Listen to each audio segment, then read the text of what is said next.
Andy, that was high-octane stuff all the way through, wasn't it? Yeah, like it's one of them that's probably enjoyable for the neutral. I'm sure the fans in here loved it by the time we got ahead. The first half an hour, I thought we blew them away. I thought we were excellent, and then we got a little bit sloppy, started to stop doing the stuff that we're doing really well and let them back into the game. And you walk in at half time 2-1 down thinking, how's this happened? But it was important we forgot about the last 10-15 minutes of the first half and tried to come out and do what we done for the first half hour, and I think we done that. Managed to get an early goal, which was so important, and then what a strike by Hendo to finish it off, and then it was just a bit seen out the game. Don't think they really had any chances after that, which is pleasing from our point of view, but we know how tough the Champions League is, and it's so important to start with 3 points, and luckily we've done that. So what did you solve at half time then? Look, there wasn't much to solve. It was more, the last 10 minutes, I think the gap between the defence and the midfield was getting too big. They started finding spaces in between us, which is always dangerous, especially when the wingers start going inside. So we had to close the gaps. As soon as we closed the gaps, there was no room to play, and we just stopped doing that, ever so slightly. You can never put your finger on why it happens, but it sometimes does, and it was important to fix that at half time, and I thought we were a lot more compact second half. And you just, at this level, you just give them a glimpse and they're going to come back into the game, as you saw. Yeah, look, when you play in this, this tournament, you play against really good teams, and when they smell blood, they usually take it, and unfortunately they done that, got back on level terms, and we need to be smarter than that. Just see it out to half time and get to one each, but 2 minutes later you're 2-1 down again. So look, really tough, but we managed to forget about it. Second half we came out, enjoyed it again, played our football, and got a deserved win, I think. Well done, Andy. Thank you. Thanks, Des. Top man. Thank you. Absolutely a deserved win, but a great game of football as well. I think we should start by looking at the winner, shouldn't we? A big Champions League night, a Liverpool captain, smashing one in from the edge of the box. It reminds me of someone. No, it definitely does. Who is that? It definitely does. How many times have we seen it before for certain Steven Gerrard? But this was it's just so much like him, wasn't it, on a big European night? How he's controlled the ball and stayed over the top of it and got the power into the corner. It was fantastic technique. Explain to us how hard it is to do that then. I mean, on the half volley like that, to keep that down with the laces, it's a difficult skill. Yeah. That's really difficult, to keep it like that. To hit it so clean and to keep it low, it's a real difficult skill. Quality from the skipper. He does it time and time again. He's proved his worth, hasn't he? Yeah, I mean, I think he's somebody who leads by example. He's not renowned for scoring goals, but he's someone who drives that team. When there's moments when they need guidance, when they need that little bit of calmness at times, he's the person they look to. And today, he came up with a fabulous goal. OK, well, let's hear from him. He's with Des. Well, that was a roller coaster ride. What a fantastic game. Yeah, it was a good game. I'm sure it was good for the Ucl to watch, definitely. It's been a while, Champions League with the fans back, so that was really nice. I thought the atmosphere was brilliant. I think we expected that. Started the game really well, on the front foot as we normally do. Scored, get the penalty.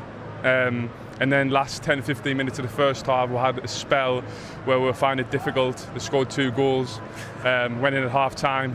A little bit disappointed that we're trailing, but I thought the lads reacted really well. Come out second half, started the game again really well. Got the rewards, got back in the game and found the winner. So overall, delighted. And we've got to learn from that 10-15 minute spell as well.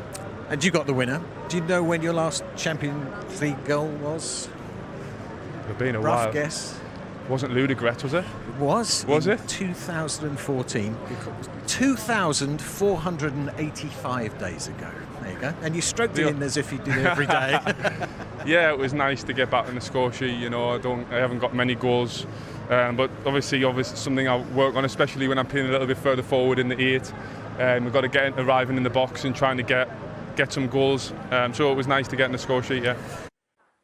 Very good. It was worth the wait, that goal, though, wasn't it, hey? Certainly was. It was a fantastic goal. Well, I'll tell you what, from a man who's waited a while for a goal to a man who scores an awful lot of them, as you can see, Michael Owen and Rio Ferdinand are over by the touchscreen. So I think we should... Should we start with Salah? Should we have a look at that? Let's start with Salah, Jake, yeah. It's a fabulous goal. Let's have a look at it here. I mean, it starts off with Matip, who we looked at before the game, actually, Rio, with his passes and his running through the middle. It's a good touch, but I just want to pause it. We just forward it on to around this area now. And I spoke before the game about this is an area that Liverpool really do try to exploit. Lots of players fill this area. And a lot of players as well run off the ball, which is very good for them, of course. You've got Trent Alexander, an attacking full-back. Jota, he's making a run as well. You've got Divock Origi, who plays the ball eventually into this area. I just wonder, Rio, before I actually show the Origi pass, anything defensively you think they do wrong here? Yeah, you've got two defenders here. You've got Tomori, who's looking at the ball, looking at Salah, who's his danger man, and you've got the fullback, Hernandez, as well, who's actually behind, who's marking Salah. Once he plays that ball square, as a defender, all you do is follow your man. Forget the ball. Do not look at where the ball's gone. Do not follow. The moment you follow the ball, you leave and you lose concentration of the player, the danger man. They both follow the ball, and the man in the red shirt goes through. Really interesting point here. If I actually show you where the goal is scored from, where Mo Salah's touch is, it ends up around this space here. Now, you just wouldn't believe it, would you? The goalkeeper's about a yard from where the ball lands, and he doesn't pick it up, Jake. It's quite unbelievable. How far is that then? Let's have a look. If it goes from there, sorry, all the way to there, 17 yards, it travels. Without anything. And it's a great finish by Mo Salah. I mean, in particular, it's a brilliant ball from Divock Origi. Wow. The finish in itself, it looks easy. The goalkeeper makes it easy, but I just do want to just have a look at what Mo's thinking about. We see quite clearly the ball there, but if we just pause it at this point. Now, as a centre-forward there, you're thinking someone's going to come and get me from behind. You're wanting the ball to drop. And, of course, you want to take it at its earliest point. If you take it too high, you're only going to hit it. So, actually, Mo Salah, you see there, his feet are just coming off the ground here. And if I forward it a little bit, he jumps even higher. So he takes it at his highest point where he can actually hit it down onto the goal. The finish is not a hard one for Mo Salah, but of course he's trying to take it at the highest point, to take it as early as possible so he doesn't get tackled. It's a fabulous goal. You can quite clearly see as well, he's not sure whether he was onside, offside. He was just on in the end, Jake, but it was a brilliant ball from Origi and a great finish from that man. And whether it's Champions League goals or European Cup goals, he's right there now. We can see it here. Look at that, Mo Salah, 14, level with Steven Gerrard, who might have had a mention on the show a couple of minutes ago. We might talk about this later, Rio, you know, on our Champions League Tonight show. This is a contract situation that needs sorting out, you know. A couple of years left for Mo Salah at that football club. They need to sort something, don't they? Yeah, definitely. He's the talisman. He's the guy they go to if they want to get big moments in games and score goals. Consistently, he's that guy. The four of us are sitting here trying to work out exactly what happened in that first half. Like, if we go back to the opening goal from Liverpool, I mean, it was an absolute blitz from them, the way they came out the first 5 or 6 minutes, wasn't it? They came out all guns blazing, you know, the crowd behind them. It was every player was on the front foot. Yeah, at this point, it was just a case of how many you thought. It was a great run by Trent. Leo leaves him, you know, should go with him and totally switches off. But Trent's been magnificent down his right-hand side, and it was all Liverpool. You can see him switching off there, gets into the box, driving into the box, and he's trying to cross it there slightly fortunate, but Liverpool was. We were saying here, you know, how many is it going to be before half time, and then you know, came the goals. And then they get a penalty, and a man steps up who always scores his penalties, and he doesn't. No, he doesn't. I mean, at this point, as you say, it's about how many Liverpool are going to score. I bet you the AC Milan players at the time were thinking, wow, what has hit us here? They've never seen anything like it. I didn't think this was a penalty, if I'm honest. I didn't think his arm was too far out his line. Mo Salah, you mentioned he doesn't miss. Well, he scored the last 17 on the trot. He missed his first one for Liverpool, and then he scored 17 on the trot afterwards. And, I mean, you'd have to say if he knocked that one in 2-0, you would have thought it would be game, set and match, but it's given them a little bit of a lifeline, and AC Milan have taken it. It just took us back to what Anfield has been like for the last few years in Europe, especially under the lights. In the way that these fans get behind the team and just suck the ball into the back of the net. I mean, the first goal went in, but the contrast from the beginning of that half to the way it ended, you couldn't have had two different stories. How do we explain away, then, those two goals in such quick succession? I mean, you particularly, what did you make of the Liverpool defending? You could pick holes out of it, but at the same time, the way it opens up here is difficult. The ball comes in. It's great play from AC Milan, first and foremost. But sometimes it's about communication and talking at times.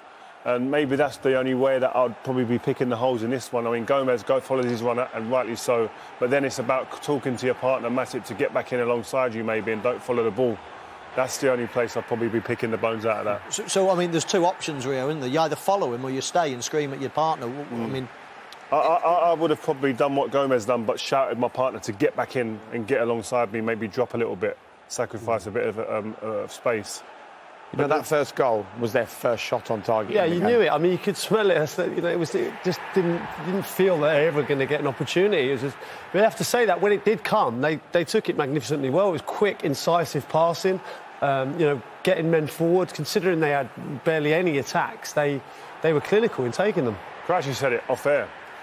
In Europe, it doesn't matter how well you're playing in the game. You can't take your foot off the pedal. Your concentration's got to be sky high, and a game can turn on its head at any instance, and this is one of them games. Do you remember that graphic that came up after 15 minutes? Liverpool had 13 shots at that point. They then had one more shot in the following 30 minutes. That's how much that game turned around. And as you've seen, Liverpool are losing.